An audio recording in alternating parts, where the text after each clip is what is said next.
I have been selling this book, Zan Azli and Wan Chun Hong's Guide to Indie Filmmaking, which is published by MPH for a while now. It's a really good book if you want to be a filmmaker, whether it's for YouTube, social media, TV, film, cinema, whatever. This is the book to get. I'm going to make it more accessible and more affordable to all of you because I believe that everybody needs to become a filmmaker.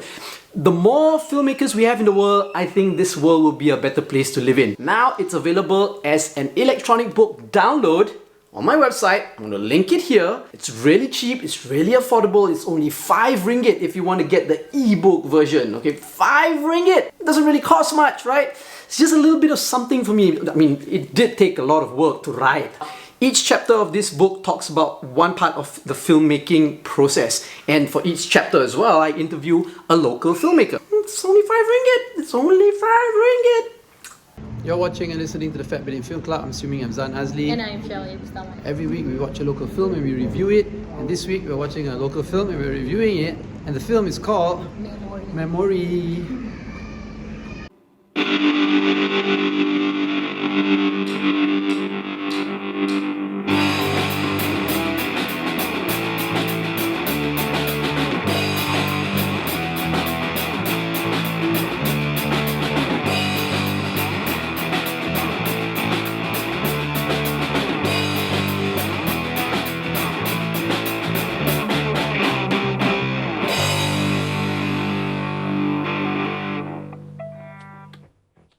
Okay, so we watched Memori. It has Diana Daniel in it. And I like Diana Daniel because she's so pretty. Yeah. It's true. She's very pretty. She's a very pretty person. Okay, but we don't start the review by talking about how pretty she is. Okay. Let me know when you're done being dumb. I'm done. Okay, go. Dah? Yes. Dah, pause dah? Belum, tapi okay lah. You're stupid! We have to go on. Okay, anyway. Yeah. So what's Memori about? You tell me what's it about. I don't know. Daniel? You sure? Yes! She plays an integral part in it. What's Memori about? You gotta do it properly, not? Yes, Don't waste my time. I'm very properly. Asshole. Anyway. Memori is about Alzheimer's, or it's in dementia. Oops, Freudian slip.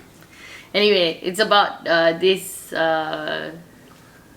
man, Dr. Hassan, who's a retired doctor living in Terengganu by the beach at this gigantic house, and he so he basically is already having Alzheimer's, and so one day he actually gets into an accident and his son Imran comes back from Singapore, drive from Singapore to Terengganu or Semangat, with his wife Rina, played by Diana Daniel. So Rina now suddenly already pakai tudung already, ever since her mother passed away. So from this we find out, actually both the parents already passed away. So as the Alzheimer's so Imran and the father have a kind of estranged He's the only relationship. child. Yeah, he's the only child. And the mother had passed away. So now they are estranged, and then later on you find out Imran and Rina are also estranged, but we won't tell you why. But they are estranged. So it's not a spoiler, don't worry. Everyone is estranged in this film. But they're all together. Okay, but they're all somehow situationally stuck together. And so as the Alzheimer's progressively gets worse, the story kind of moves along. Okay, so how do we feel about the film?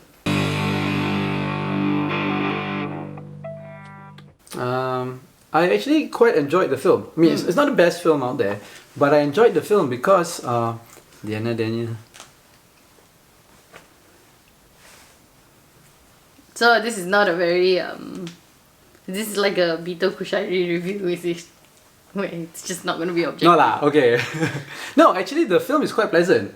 It's it's shot at the beach. You know, it's beautiful to look at. It's got like I like the performances. I thought Diana Daniel acted very well. The father, Ayah, is it? Also acted quite well. The only person that didn't act very well was the son. What's his name? Imran. Hisham something. Yeah.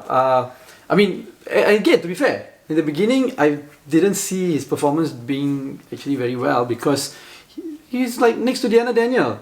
You know, Diana Daniel's a very natural actor. And he kind of tenggelam a little bit in the beginning. But then as the story picked up and you got to know his character, he played the character well. And then in the end, it was quite good lah. You know, I like the story. There was a part when the father's Alzheimer started to progress, when it became a little bit montagey and preachy about like what Alzheimer is all about, you know. But it was a very short segment. You know the montage segment in the center when suddenly like all these challenges they had to face came on. I didn't really like that because I thought that just through the development of their relationship improving or regressing would have been enough to show the challenges of dealing with a parent with Alzheimer's. That already kind of showed it already. They didn't have to go through that explicit montage to show what Alzheimer's is all about. You know, I'm not a big fan of like films where they have very explicit preachiness of trying to like tell people about things.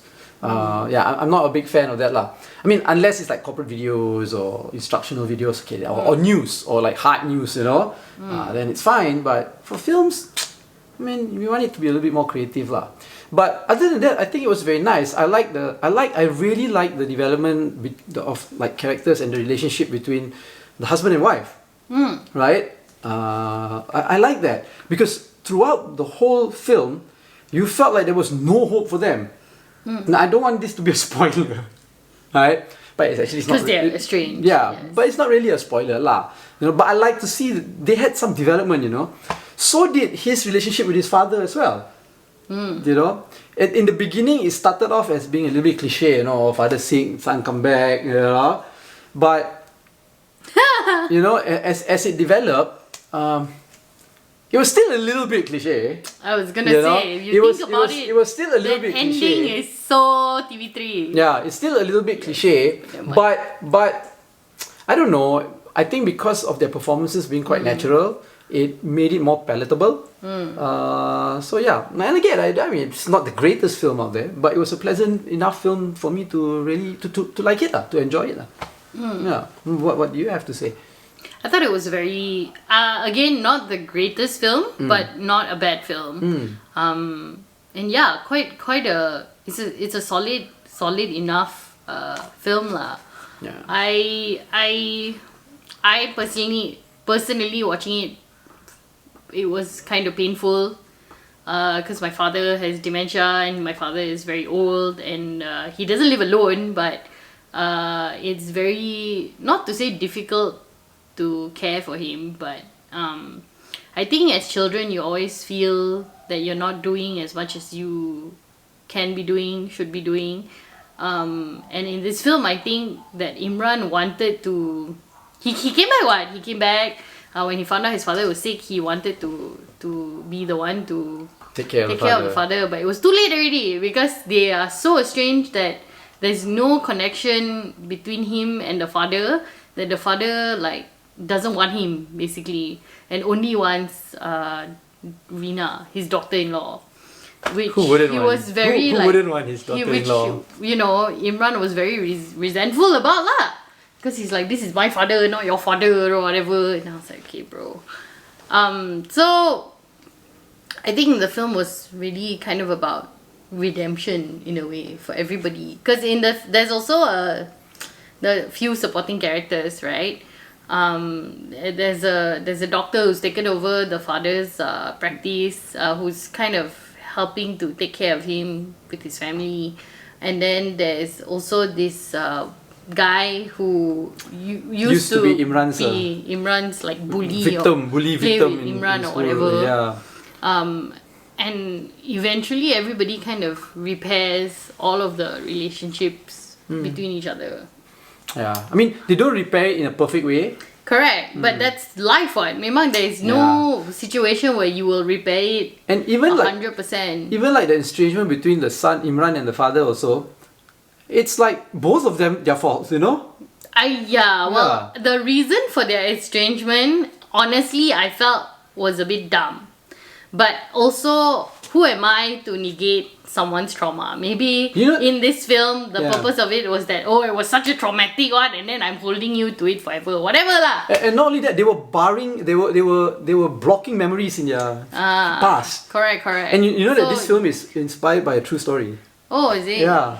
So like, how do you really know? Yeah lah, over time your memory, like, it doesn't fade, but it shifts, you know, of what happened and everything. So no one really knows. Yeah. I think that if you are family and you are in a relationship where everybody loves each other, it's never too late for redemption or for forgiveness or for reconciliation. No matter how little it is at the end also lah. You know what I mean? But it takes everyone to come to that lah. Yeah, we're not talking about that on camera.